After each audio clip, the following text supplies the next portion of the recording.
I can't believe I'm finally putting this out there. Maybe by writing it down I can make some sense of it, but I doubt that'll ever happen. I wish I could forget it altogether. This all happened in Millbrook, an old town hidden away in upstate New York. The kind of place that feels like it's stuck in time.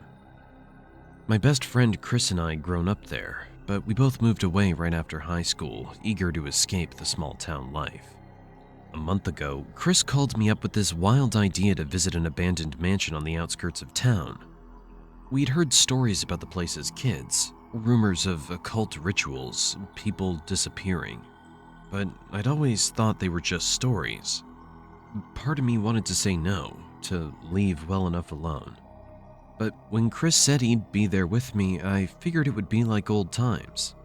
Maybe a chance to reclaim some of that thrill we used to get sneaking around places we weren't supposed to be. We got there around sunset. The mansion was massive, looming over us with broken windows like empty eyes, and the air around it felt heavy, almost suffocating. As soon as we stepped inside, the feeling hit me hard. This wasn't just an old, forgotten building. It felt alive, like it had been waiting for us. The entryway was covered in dust, but I could see signs that others had been there. Faded graffiti covered the walls, strange symbols I didn't recognize. I was about to make a joke to Chris, but the look on his face stopped me. He was staring at the symbols, his expression dead serious.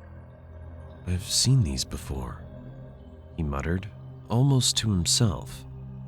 When I asked him where, he didn't answer, just shook his head and kept walking.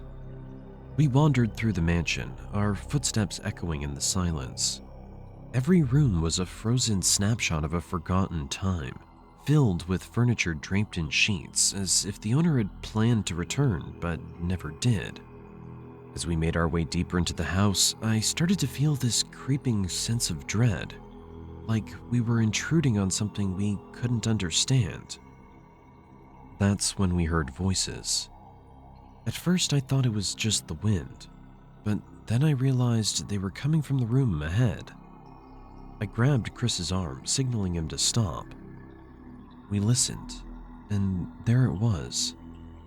Whispered conversations, laughter, but in this weird, almost detached way. I felt a chill run down my spine. Chris nodded at me and we crept forward to take a look. I was expecting to see other explorers or maybe some squatters, but what we found was worse. 4 men stood in a circle in the center of the room, their faces hidden in shadow. They were older, rough-looking, like they'd lived a hard life, but their expressions were empty, cold. One of them glanced in our direction, and I swear he smiled, but it was the kind of smile that made my stomach twist. Chris stepped back, his face pale. "We need to go," he whispered, and I didn't argue. We turned to leave, but as we did, one of them called out, "Leaving so soon?" That voice, it was smooth, almost mocking, like he knew we wouldn't get far. I felt this rush of panic, but we forced ourselves to walk, resisting the urge to run until we were out of their sight. We barely made it down the hallway before we heard their footsteps behind us. Slow at first, then faster, closing in. We ran, our breath echoing through the empty halls. I could feel them right behind us, the heavy thud of their boots almost in sync with my heartbeat. I knew if I stopped, we wouldn't make it out. We reached a staircase and stumbled up to the 2nd floor, darting into a room at the end of the hall. It was a dead end, but there was a window, broken and jagged. Without thinking, Chris smashed it open with his elbow, wincing as the glass tore into his skin. We didn't have a choice. He climbed through first, and I followed, cutting my hands on the shards as I squeezed through. We fell into the bushes below, scrambling to our feet and bolting toward the tree line. As we ran, I glanced back at the mansion and saw them standing in the window, watching us. We drove away in silence, neither of us speaking until we were well away from that place. Finally, I had to ask, "Chris, what were those symbols? You seem to recognize them." He glanced at me, his face pale. "I think I've seen them before. They're from some serial killer's cult. I can't remember where I heard about it, but I know they're bad news. I don't know what those guys were doing, but it's nothing I ever want to be near again." As we kept driving, I felt a quiet relief that we made it out. I don't know who those men were or what they were up to, but I'm just glad we got away. We decided not to go to the cops. There was too much to explain, and honestly, I'd rather just forget it ever happened. I haven't been back to that part of Millbrook since, and I don't plan to. We were lucky to make it out, and that's good enough for me. Some memories are impossible to forget, no matter how much you try. What happened to me one night in the summer of 2016 is something that still haunts my dreams to this day. I was never one to believe in true horror, but that was before I experienced it firsthand. My name's Sarah, and I was 23 years old when I experienced the most terrifying encounter of my life in Greenville County, South Carolina. It was August, and the air was thick with humidity. I had just graduated college and was living with my younger brother, Tom, in a small apartment complex on the outskirts of Greenville. Our parents had moved to Florida for work, leaving us to fend for ourselves. At the time, I was job hunting and Tom was preparing for his senior year of high school. The night it all began was like any other. I remember it clearly, August 20th, 2016. I was taking out the trash around 9:30 p.m. when I heard what sounded like children laughing near the woods behind our complex. It struck me as odd. It was pretty late for kids to be out playing, especially on a school night. Curious and a bit concerned, I walked towards the tree line. "Hello?" I called out. "Is anyone there?" The laughter stopped abruptly, and that's when I felt the first chill of fear run down my spine. As my eyes adjusted to the darkness, I saw something that still haunts my nightmares. Standing just inside the tree line was a figure dressed in a clown costume. But this was no party clown. The costume was dirty and ragged, and the moonlight cast eerie shadows across its white face paint. The red nose seemed more like a bloody smear. But it was the eyes that terrified me the most. Cold, predatory, and fixed directly on me. I ran back to our apartment faster than I've ever run in my life. I slammed the door behind me, hands shaking as I fumbled with the lock. But Tom found me leaning against the door, trying to catch my breath. "Sarah? What's wrong?"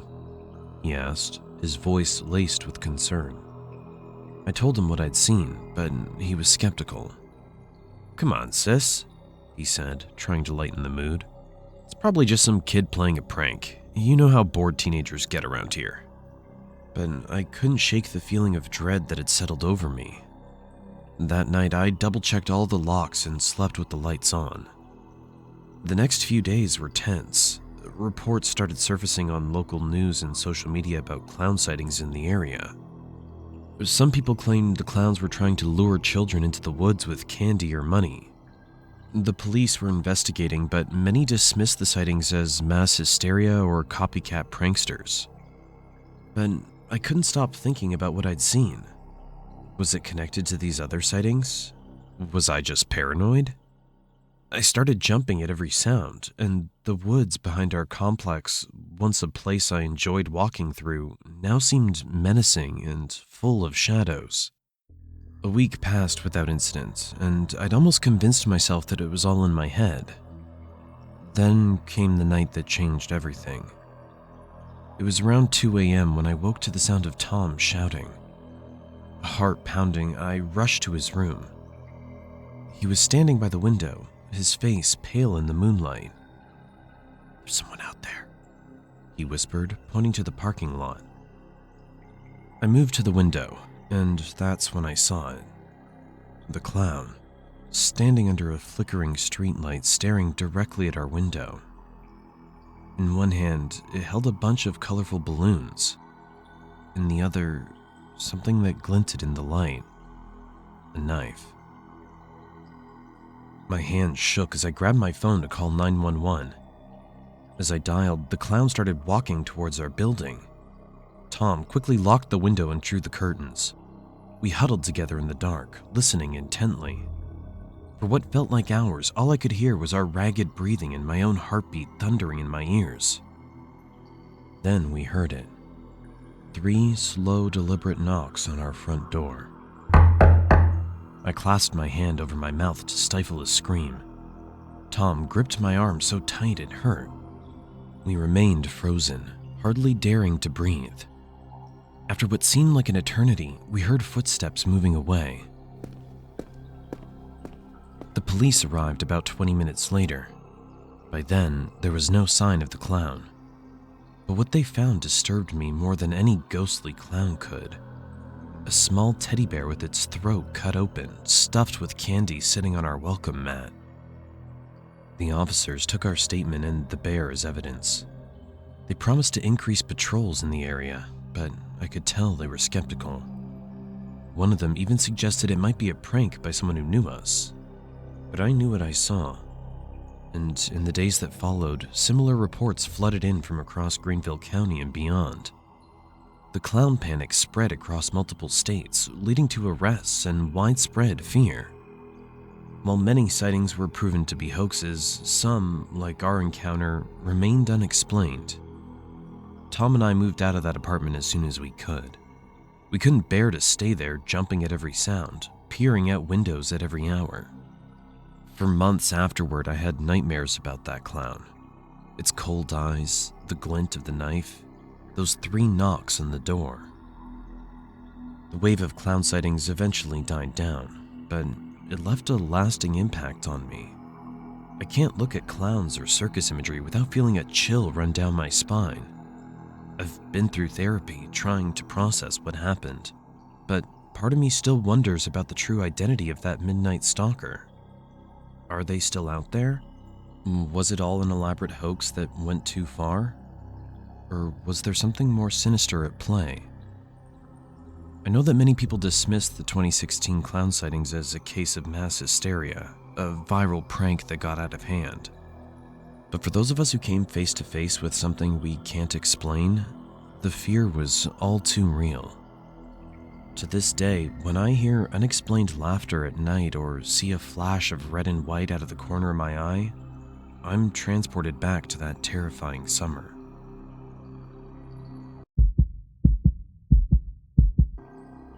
I've been a nurse for over a decade, but nothing could have prepared me for what happened during my second night shift with this particular patient.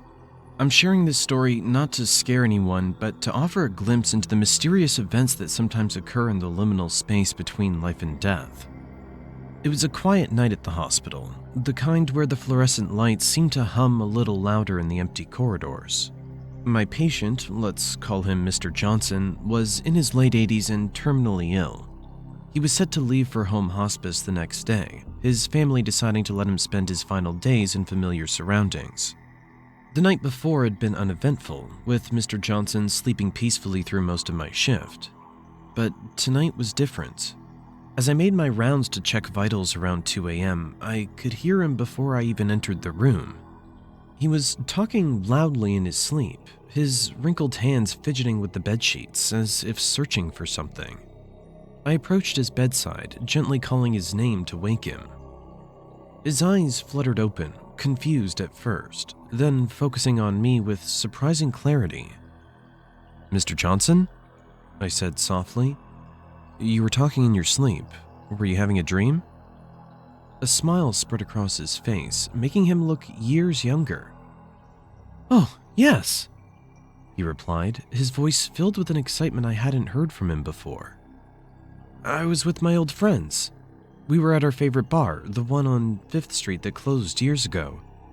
We were laughing, drinking, dancing, just like we used to when we were young bucks. As he described his dream, his eyes seemed to look past me, as if he could still see the scenes playing out. Those are some of the best times of my life, he said wistfully. Wish I could go back, just for one more night. I smiled, thinking how nice it must have been to revisit such joyful memories. After finishing my checks and making sure he was comfortable, I left him to rest, the smile still on his face as he drifted back to sleep. A couple of hours later, around 4 a.m., I had to leave the floor with a coworker to pick up a new patient from the ER. It was a transfer routine, nothing out of the ordinary. But when we returned about an hour later, the atmosphere on the floor had completely changed. My coworkers were huddled around the nurses' station, their faces pale and drawn. Even our senior nurses, who I'd never seen rattled by anything, looked shaken. When they saw me, they waved me over urgently. "You need to see this," one of them said, pointing to the monitor that showed the feed from Mr. Johnson's room. We had him on portable video monitoring because he could be forgetful at times, and we just wanted to ensure his safety. As I watched the playback, my jaw dropped. The footage showed multiple orbs of light, like miniature shooting stars zipping around Mr. Johnson's room. Now, we occasionally see odd light artifacts on this camera, usually due to reflections or technical glitches. But this was different. The orbs moved with purpose, swirling around the rooms in patterns that seemed almost playful. At times, the entire room appeared to glow with a soft, pulsating light. "We went in to check on him," one of the nurses told me, her voice barely above a whisper. "But every time someone entered the room, the orbs would vanish. As soon as we left, they'd reappear on the monitor." I stood there, trying to process what I was seeing. Part of me wanted to dismiss this as some sort of equipment malfunction, but the fear and awe on my coworkers' faces told me this was something more.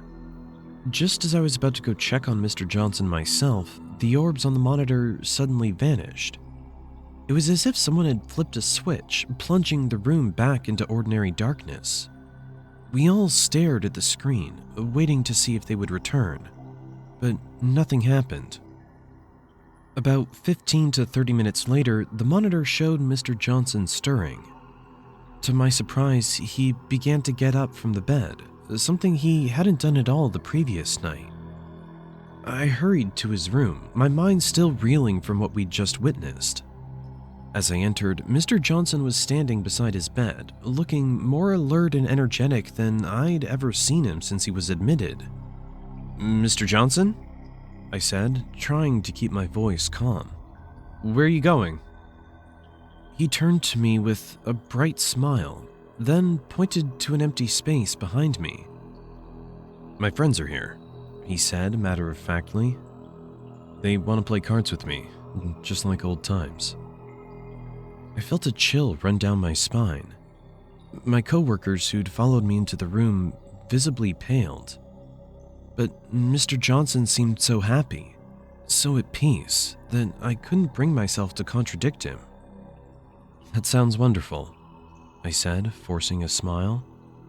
"But it's still very early. Why don't we get you back into bed and you can play cards with your friends a little later?"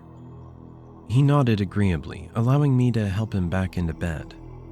As I tucked him in, he kept glancing at the empty space behind me, smiling and nodding as if responding to unheard conversations.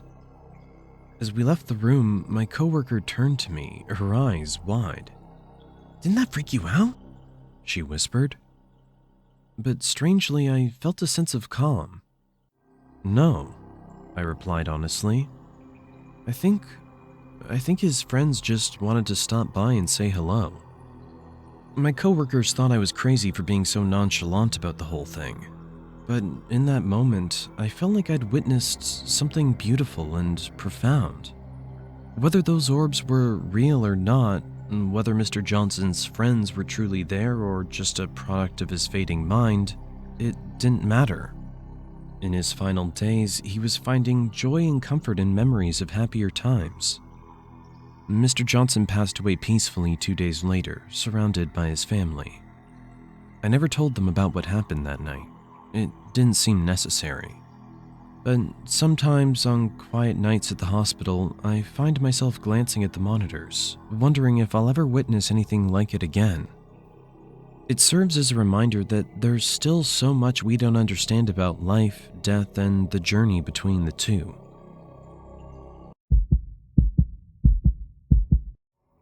I've spent most of my adult life on the road. 15 years behind the wheel teaches you a lot about survival. Where to stop, where not to stop, and most importantly, how to trust your instincts. But nothing in all those years prepared me for what happened last October on a moonlit night in rural Nebraska. It was about 3 a.m. when my electronic log warned me I was approaching my drive limit time. Anyone who drives commercially knows the drill. You've got to take your mandatory 10-hour break or risk a serious violation. I'd been pushing it, hoping to make a proper truck stop, but the math wasn't in my favor. The nearest rest area was 45 minutes away and I only had 15 minutes left on my clock. The exit I chose was like countless others I'd stopped at before, a long curved ramp leading to a country road that disappeared into darkness in both directions. The shoulder was wide enough to accommodate my rig without being a hazard, and the gravel was solid enough beneath my tires as I pulled over. Perfect for a quick rest. Or so I thought. The night was unusually clear, with a full moon hanging so low and large in the sky that it almost seemed artificial, like a stage prop suspended over the landscape. Its silver light flooded the surrounding fields, creating deep shadows between the rows of harvested corn stalks that stretched out into the darkness. That's when I first noticed it. A figure standing motionless in the field, maybe 50 yards from my truck. In the moonlight, I could make out what appeared to be human proportions, but something about its stillness felt wrong. My first thought was that it must be a scarecrow. It made sense. Harvest season was over, and maybe some local farmer had put it up to keep the birds away from any remaining grain. I even remember chuckling to myself, thinking it was some random grandfather's weekend project with the grandkids. I settled into my usual wind-down time, reclining in my seat and pulling up some YouTube videos on my phone. I prefer listening to creepy stories while I drift off. There's something oddly comforting about being safely locked in your cab while hearing about other people's terrifying experiences. The irony of that choice wouldn't hit me until much later. About 20 minutes into my third video, something caught my attention from the corner of my eye. A subtle movement in the field. I tried to focus on it directly, but you know how night vision works. Sometimes you can see things better from your peripheral vision than by looking straight at it. I killed my cab lights to get a better view outside. The figure was still there, but something felt different. I couldn't shake the nagging sensation that it had moved closer to the road. Not by much, maybe 10 or 15 feet, but enough to notice. I tried to rationalize it. Shadows shift as the moon moves, eyes play tricks when you're tired, the mind sees patterns that aren't there. But there was something about its posture that seemed more alert now, more aware. The highway behind me was almost completely deserted, with only the occasional vehicle passing every 10 or 15 minutes. Each time a car went by, its headlights would sweep across the field, creating moving shadows that made the figure seem to twitch and sway. During one of these passes, I could have sworn I saw its head turn slightly, following the light. But that had to be my imagination, right? Time crawled by, and my bladder began demanding attention. I had an empty Gatorade bottle in my cab, and under normal circumstances, I wouldn't think twice about using it. But something in me, maybe pride, maybe stubbornness, refused to admit that I was actually scared of a scarecrow. I kept telling myself I was being childish, that I'd feel foolish in the morning if I let some farmer's creation spook me into pissing in a bottle. After another few minutes of internal debate, I decided to man up and step outside. I did another visual check of the figure. It seemed to be in the last spot as my last observation. The moonlight was still bright enough to illuminate the entire field, and I could see there was nothing else moving out there. The moment my boots hit the gravel, the air temperature seemed to drop 10 degrees. There was no wind, no rustling of corn stalks, no distant barks or farm sounds. Just absolute silence. I positioned myself between my truck and trailer, trying to manage some sense of security in the shadow of my rig. Every horror movie I'd ever watched was screaming in my head, telling me not to look. But human nature's a powerful thing. As I stood there, trying to take care of business, the urge to check the fields became overwhelming. My neck muscles tightened with the effort of resisting the impulse to turn. But finally, I couldn't help myself. I looked out across the field, and my heart nearly stopped. The figure was gone. The moonlit rose stretched out empty and endless. No sign that anything had ever been standing there at all. My stomach dropped into my boots, and a cold sweat broke out across my forehead. I didn't even finish what I was doing, just yanked my pants up and practically dove back into the cab. I had my key in the ignition before my door was fully closed. The engine roared to life, and I pulled out onto the highway without even checking my mirrors. Let the dot write me up. I didn't care about hours of service violations or logbook accuracy. All I wanted was distance between me and whatever had been watching me from that field. I drove for 40 minutes before I finally allowed myself to stop at a Love's truck stop. I'd never been so happy to see fluorescent lighting in a crowded parking lot in my life.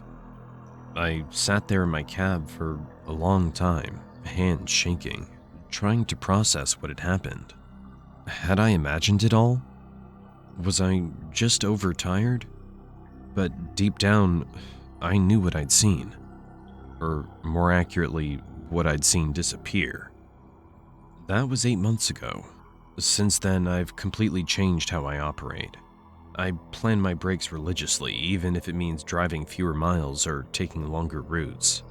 I don't care if I have to drive an extra hour or two. You won't catch me pulling over on any dark exit ramps, no matter how tired I am or how far over my hours I might run. They say that humans have a sixth sense when it comes to danger. Some primal instinct left over from our caveman days that warns us when a predator's nearby. I never really believed in that sort of thing until one night 7 years ago. Now, I'm convinced that that instinct saved both my life and my little cousin's. I was 14 at the time, living in a quiet neighborhood in eastern Canada. It was a normal Friday night in November, and I was babysitting my 9-year-old cousin Tyler while our parents were out. My mom and aunt had gone shopping at the outlet mall a few towns over, while my dad and uncle were catching the new Marvel movie at the theater. It was supposed to be an easy night of watching TV and making sure Tyler didn't stay up too late. The first hint that something was wrong came around 9 p.m. We were sprawled out on the living room couch, watching some stupid Cartoon Network show when I felt it. This creeping sensation along my spine, like someone had dropped an ice cube down my shirt. You know that feeling when you're alone in a dark room and you're absolutely certain someone's watching you? It was like that, but worse. I tried to shake it off. I was the responsible one in charge after all. No reason to freak myself out over nothing. But the feeling wouldn't go away. It kept building, minute by minute, until I couldn't focus on anything else. "Hey, I'm gonna check the doors real quick," I told Tyler, trying to sound casual. He barely looked up from the TV as I walked to the back door. Everything looked normal. The porch light was on, illuminating the empty deck and the dark yard beyond. I double-checked the lock and started heading back through the kitchen. That's when I saw him. There was a face in the kitchen window. Even now, years later, I can perfectly recall every detail of that moment. The yellowish kitchen light cast harsh shadows across his gaunt features. His skin was weathered and dirty, his hair matted and wild. But it was his eyes that haunted me. Wide and unblinking, focused entirely on Tyler in the living room. He didn't even notice me standing there. My blood ran cold, but training from football kicked in. Stay calm, assess the situation, make a plan. "Hey, buddy," I called out to Tyler, keeping my voice steady. "It's getting pretty late. We should head upstairs before your parents get home." I made sure to sound normal, like this was just any other night. Tyler protested a bit, but I managed to get him upstairs and into bed. The whole time my mind was racing. At 5'8" and 125 pounds, I was a teenage football player. Not exactly intimidating, but I had to protect my cousin. Once Tyler was settled, I crept back downstairs. The kitchen window was empty now. My hands were shaking as I grabbed one of my aunt's heavy meat tenderizing hammers from the drawer. It felt pathetically small, but it was better than nothing. I checked all the doors again. Front door, deadbolt and knob locked. Back door, same. Windows all secured. I ran back upstairs to Tyler's room, positioning myself in front of the door. He sat up in bed, confused. "What's wrong?" he asked, his voice small. "Nothing to worry about, bud," I lied. "Just lie down and try to stay quiet for me, okay? Like we're playing hide and seek." I called 911 first, then my dad.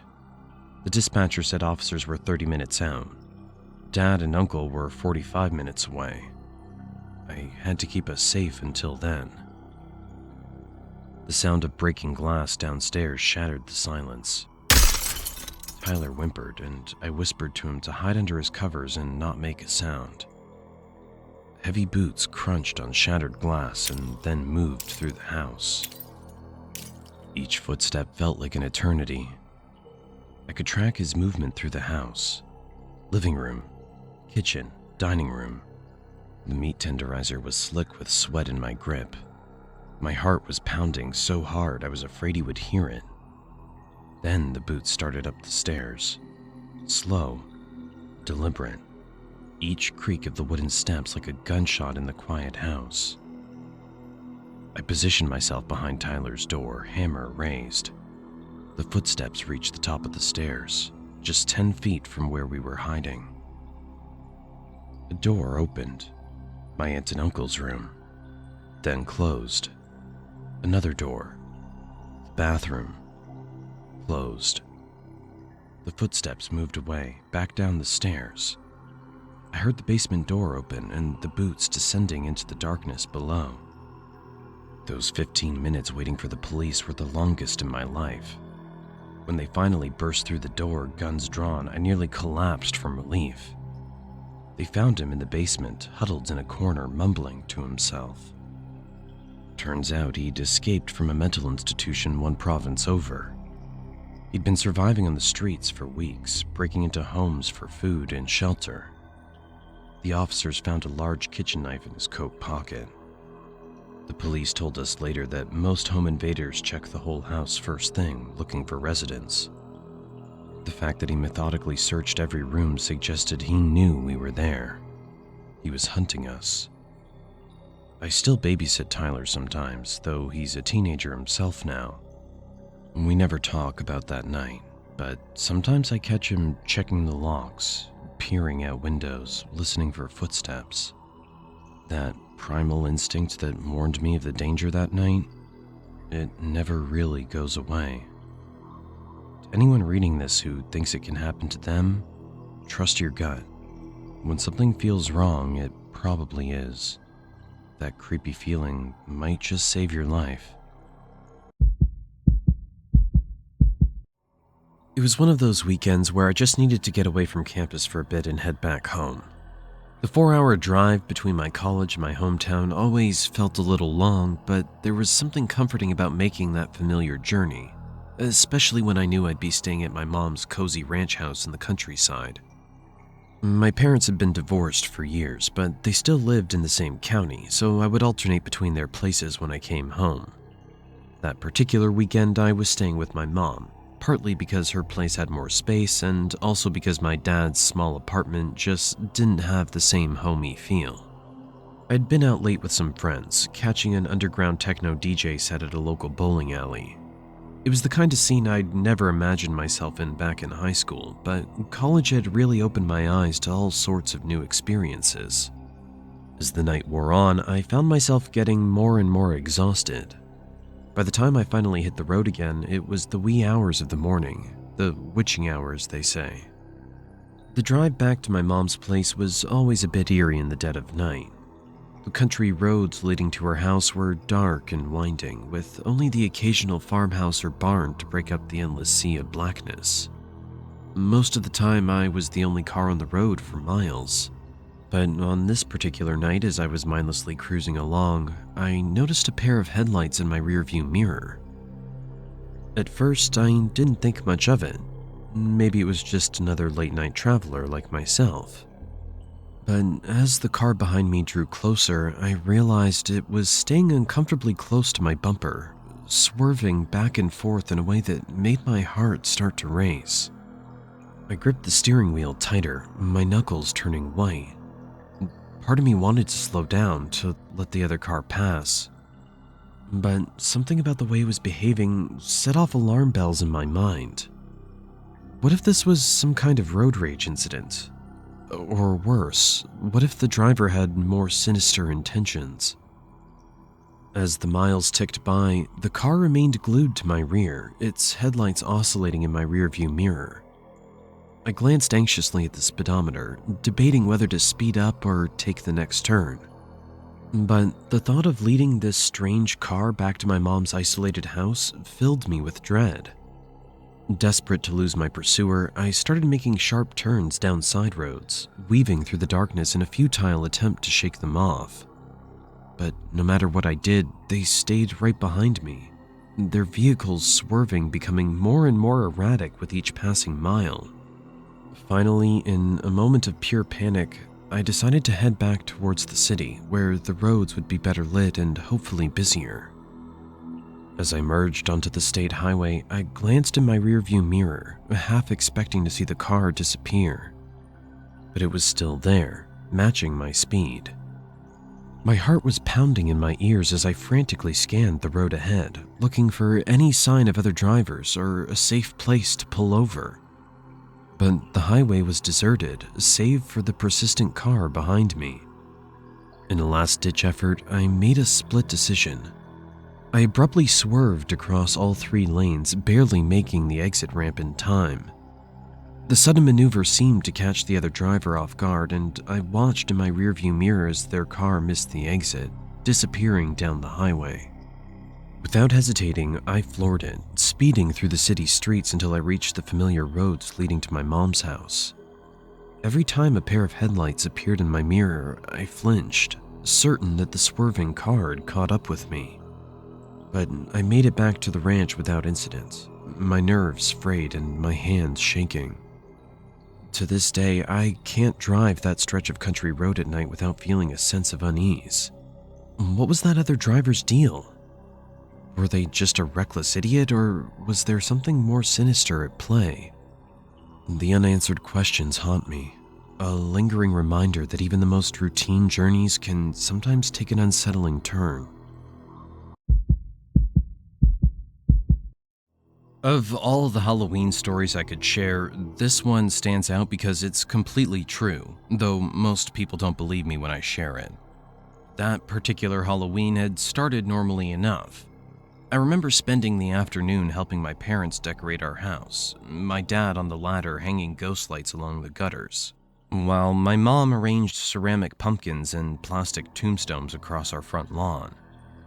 The air was crisp with that distinct October chill, and leaves in brilliant shades of orange and red skittered across our driveway like nature's own Halloween confetti. Our neighborhood always went out for Halloween. Every house had jack-o'-lanterns flickering on their porches, fake cobwebs stretching between trees, and the occasional mechanical witch or ghost that would startle trick-or-treaters. Our house was no different. My parents had decorated our colonial-style home with the usual Halloween flair, including some plastic skeletons on our wraparound porch and a bowl of candy by the door. The old-fashioned wooden porch swing was decorated too, draped with fake spiderwebs that would sway in the autumn breeze.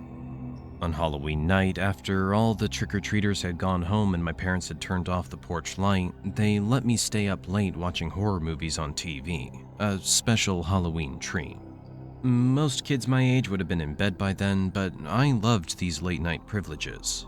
The living room was dark except for the TV's glow and the occasional flicker of our now melting jack-o'-lanterns outside. I was drifting off on our floral print couch around midnight, some old zombie movie playing quietly in the background, when I heard it. The distinctive squeak of our porch swing's rusty chains. At first, I thought it might be some late-night trick-or-treaters or maybe teenagers pulling pranks. But the sound had an eerie rhythm to it that made my skin crawl.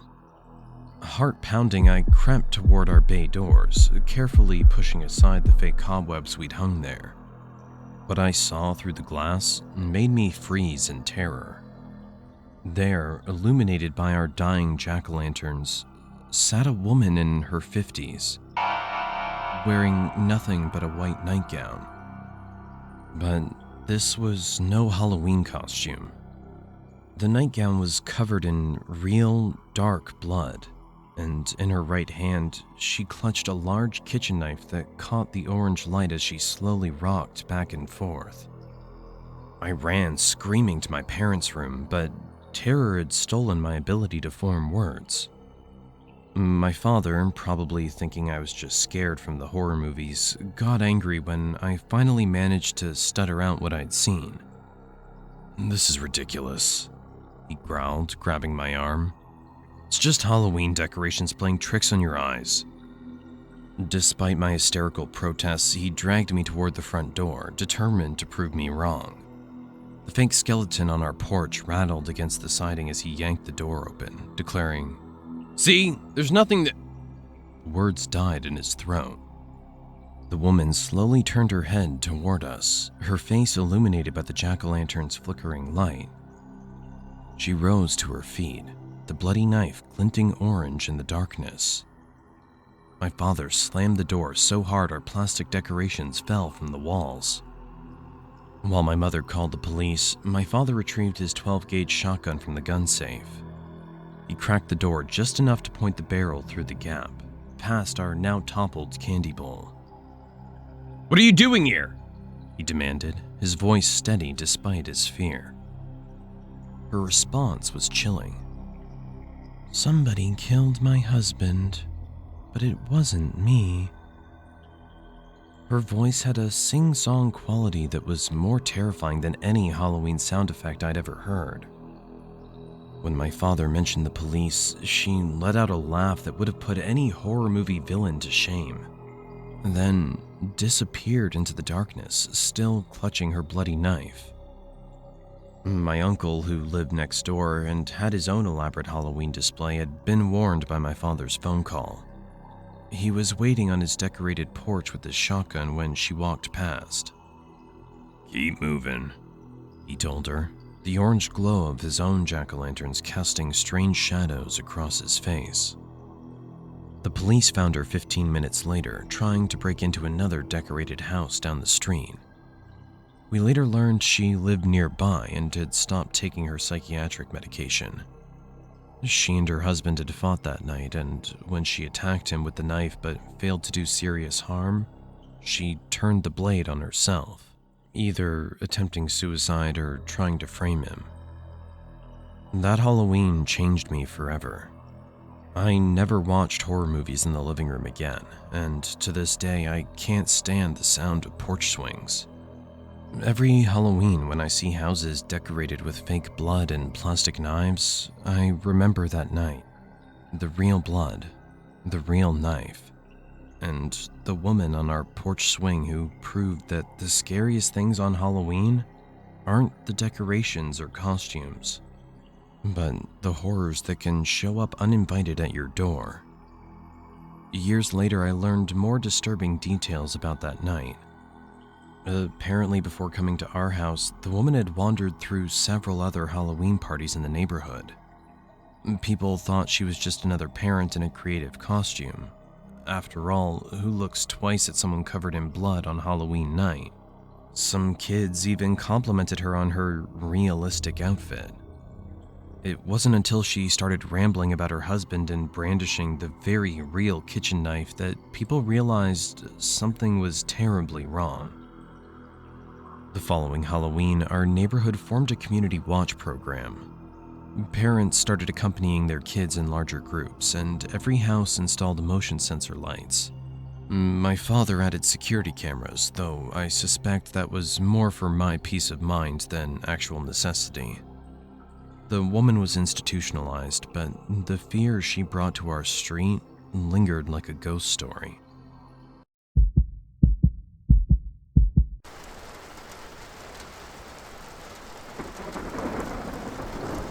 The worst part about encountering the inexplicable is how ordinary everything feels just before it happens. That's what I keep coming back to when I think about that night during the height of the COVID-19 pandemic. How normal everything was, until it wasn't. It was early 2021, during those darkest days when hospitals were overwhelmed and everyone was afraid to even open their doors to delivery drivers. My grandfather was having emergency heart surgery, and for the first time since lockdown began, I was completely alone in our house. Well, not completely. I had my 2 dogs with me, Max and Luna. But the silence in the house felt different without my grandfather's presence. The surgery had gone well, but hospital protocols meant that he had to stay overnight. I'd spent most of the day at my step-grandmother's house, trying to keep busy, but eventually had to return home. The empty house felt too large, too quiet, despite the familiar creaks and settling sounds I'd known all my life. By 10 p.m., I'd settled into my usual routine, trying to make the evening feel as normal as possible. I put on the kettle for tea, chamomile with honey, my comfort drink. The familiar whistle of the kettle provided a momentary sense of normalcy. Toonami was playing on TV, and I'd just gotten comfortable on the couch with my tea, half watching a Dragon Ball episode I'd seen a dozen times before. That's when the first knock came. It wasn't particularly loud or aggressive, just 3 steady raps against our front door. Under normal circumstances, any visitor at this hour would have been unusual, but during lockdown, it was unthinkable. Max and Luna, who'd been dozing off on either side of me, suddenly sat bolt upright. The change in their demeanor was instant and dramatic. Their muscles tensed and low growls rumbled in their throats as they stared at the door.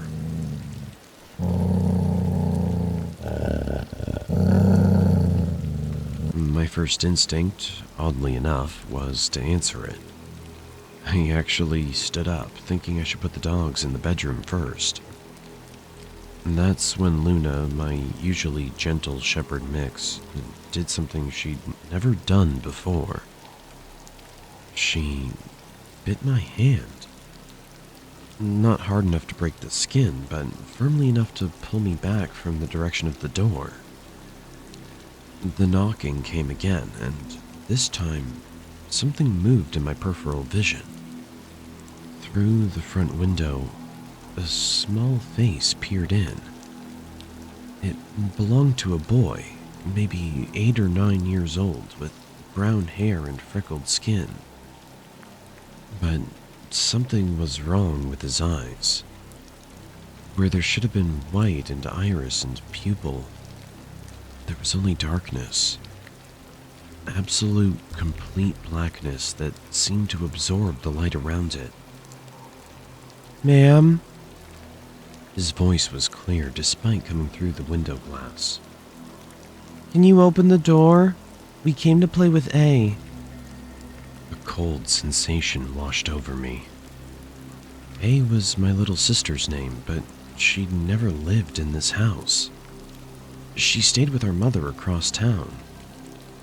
Yet, somehow, this child knew about her. And he'd said we. Were there others? Again, I felt an overwhelming urge to open the door. It wasn't just a thought or impulse. It felt like an external force trying to make me move. My feet actually started toward the door before Luna grabbed my sleeve, pulling me back with surprising strength. Max's growls had grown deeper, more threatening. I retreated to the kitchen, my dogs flanking me protectively. That's when the knocking started at the side door, too. My heart nearly stopped. We never used that door. It had been sealed shut with paint for years. Yet there was no mistaking the sound of knuckles rapping against its old wood. The dogs positioned themselves strategically, Max facing the front door, Luna toward the side. Both of them gradually backing me into the corner of the kitchen furthest from any entrance. Their growls never ceased, but they seemed to take on a different quality, almost like they were trying to warn off something that wasn't entirely human. I don't remember falling asleep or passing out. My next clear memory is waking up on the kitchen floor, sunlight streaming through the windows, with both dogs still pressed against me protectively. They were exhausted but alert, as if they'd stood guard all night. Later that day, when I checked the side door, I found something that still makes my skin crawl.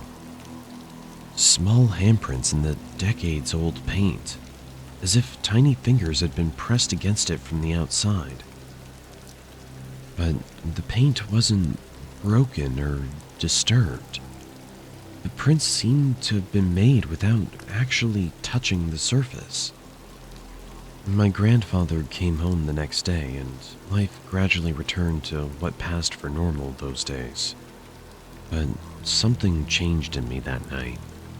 I installed extra locks on all the doors, and I never watched TV after dark without drawing all the curtains tight. The dogs still sometimes stare at the doors and windows with unusual intensity, especially on quiet nights. But what truly terrifies me isn't the memory of what happened. It's the certainty that they're still out there. Sometimes when I'm alone at night, I catch myself straining to hear the sound of knocking. And I wonder, if they come back, will my dogs be enough to save me again? Or will that otherworldly compulsion finally overcome my resistance, forcing me to open the door and find out what these children, if they are children at all, really want? I've never told my grandfather about that night. How do you explain to someone that while they were in the hospital, something wearing the shape of a child tried to enter their home? How do you describe eyes that seem to swallow light itself? And I know what I saw, and I know it was real. Black-eyed children are still out there, and they're patient. They're willing to wait for that one moment of weakness, that single instant when our guard is down. And they remember exactly who they've visited before. It was the night before Black Friday, and I found myself wandering the aisles of my local Walmart, picking up last-minute items. As I turned toward the grocery section, I saw something unexpected. Towers of tightly wrapped pallets piled high, covering the center of the store. Usually, Black Friday deals were kept securely in the stockroom until the big day, only to be brought out and guarded. But here they were, unguarded and practically begging to be claimed early. I raised an eyebrow, glancing around. Walmart had put the merchandise out early. I shook off any tempting thoughts, reminding myself that grabbing something now would only get me kicked out or worse. I collected the last few things I needed and headed toward the checkout, silently bracing myself for the chaos tomorrow would bring. The next morning, the Walmart parking lot was already packed. Dozens of shoppers pressed toward the store entrance, waiting for the doors to swing open. Some were shouting, some joking loudly, and others simply stood, eyes locked on the door with the determination of soldiers before a battle. When the doors opened, they flooded in, a stampede of bodies pushing, shoving, and yelling as they surged forward, filling the store with a cacophony of voices, carts clanging, and hurried footsteps. I hung back, watching the spectacle unfold. Near the center of the store, a commotion broke out around the pallets that had been sitting there since last night. I strained to see past the crowd, and what I saw chilled me. Shoppers were slicing through the plastic wrapping with box cutters, pulling out items like they were prized treasures. But something had gone wrong.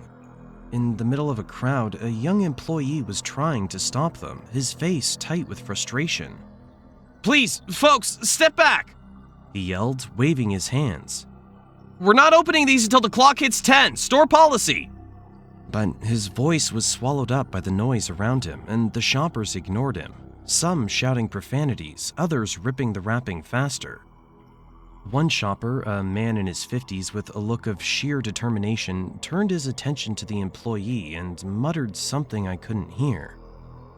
Then, in a flash, things turned ugly. The man lunged at the employee, shoving him backwards. Others joined in, some still hacking away at the wrapping, others jostling to get closer. The young employee held up his hands defensively, but it was no use. The man from before swiped at him with his box cutter, catching his arm. Blood splattered across the tile floor. Gasps and screams erupted, people scattering backwards, their faces twisting in shock.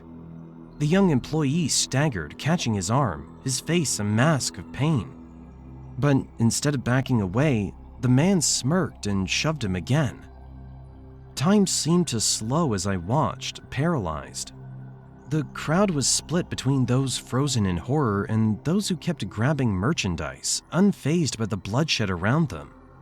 One shopper, a woman with a small child, was pushing her way through, her eyes fixed on a discounted TV even as the young man struggled to keep his balance. The police sirens wailed in the distance, but the damage was already done. The injured employee was slumped against a display, his arm bleeding heavily, staining the floor. People still reached past him, grabbing at merchandise as though nothing had happened, stepping over the blood like it was just another obstacle. I forced myself to move, my heart pounding as I pushed my way out of the store, the horrific images seared into my mind. The news of the assault spread quickly, but most people shrugged it off, treating it as just another Black Friday horror story. But I knew what I'd seen. That crazed glint in their eyes, the ruthlessness with which they'd turned on someone who got in their way.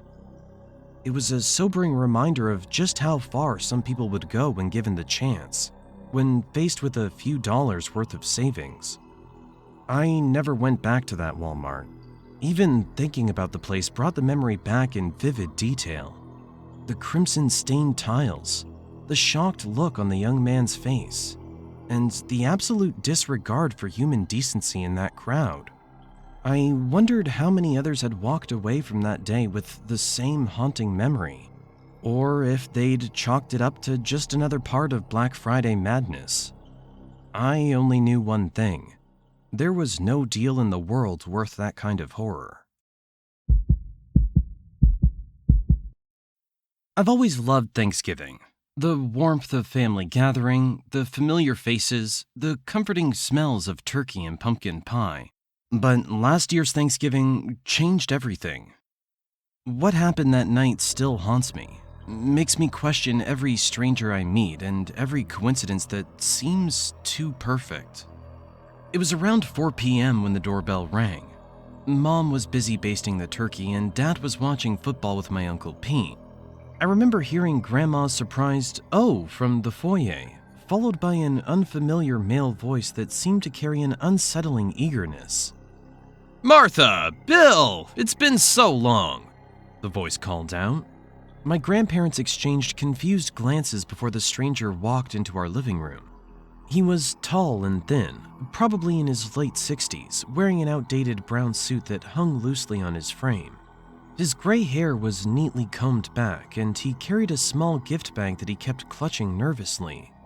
I'm Thomas, he announced, smiling at everyone in the room. I used to work with Bill at the paper mill back in '82. His smile never quite reached his eyes, which remained cold and calculating as they darted from face to face. Grandpa Bill looked confused but nodded slowly. The stranger mentioned specific details about the mill. The old break room with the broken vending machine. The supervisor named Carl who always wore red suspenders. The chemical spill in '83 that shut down the East Wing. Each detail seemed to legitimize his presence, yet something felt off. I've been meaning to reconnect for so long, Thomas said, his voice carrying a strange intensity. When I heard you all still gather here for Thanksgiving, well, I've been waiting a long time for this reunion. Mom, ever the gracious host, invited him to stay for dinner. I noticed how he positioned himself at the table to have a clear view of everyone. Throughout the meal, he peppered the conversation with eerily accurate details about our family. My sister's high school graduation date, the time Uncle Pete broke his leg skiing, even the name of our old family dog. But as dinner progressed, Thomas grew quieter. His initial enthusiasm faded into something more unsettling. He barely touched his food, instead watching us eat with an almost predatory fascination.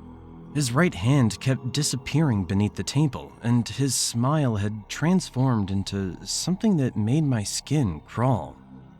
The atmosphere grew increasingly tense as we moved to the living room for dessert. Thomas chose the armchair facing the entire family, his eyes methodically moving from person to person. That's when I saw it, the glint of metal in his lap. He'd pulled out a hunting knife, carefully placing it across his thighs, his fingers caressing the handle with disturbing familiarity. My mom noticed it too. I saw the color drain from her face as she casually excused herself to the kitchen. Moments later, I heard her whispering urgently into the phone. Thomas must have sensed something was wrong. He stood up abruptly, the knife disappearing into his suit jacket. I should be going, he announced, his voice suddenly cold and clipped. Thank you for having me. The way he emphasized those last words made my blood run cold. He left through the front door just as we heard sirens in the distance. The police arrived minutes later, but Thomas was already gone. That's when they found his car, an old blue Buick parked 2 houses down. What they discovered inside still gives me nightmares. The trunk contained several coils of rope, industrial-strength duct tape, and a large duffel bag. Worst of all was a manila envelope filled with photographs, dozens of them spanning months. Photos of our family at the grocery store, at church, in our backyard. Photos taken through windows at night, showing us eating dinner, watching TV, sleeping. Some dated back 6 months. The police investigation revealed that Thomas Harrison had never worked at the paper mill. In fact, they couldn't find any record of him under that name. He'd simply studied our family for months, learning every detail of our lives, waiting for the perfect moment to insert himself into our holiday gathering. We later learned that similar incidents had been reported in neighboring states. A man matching his description showing up at family gatherings, knowing impossible details about their lives. But he was never found. This Thanksgiving, we'll have extra security cameras installed and a police car patrolling our street. But I know I'll spend the whole day watching the windows, jumping at every unexpected sound, wondering if Thomas is out there somewhere, still waiting for another chance to be with our family.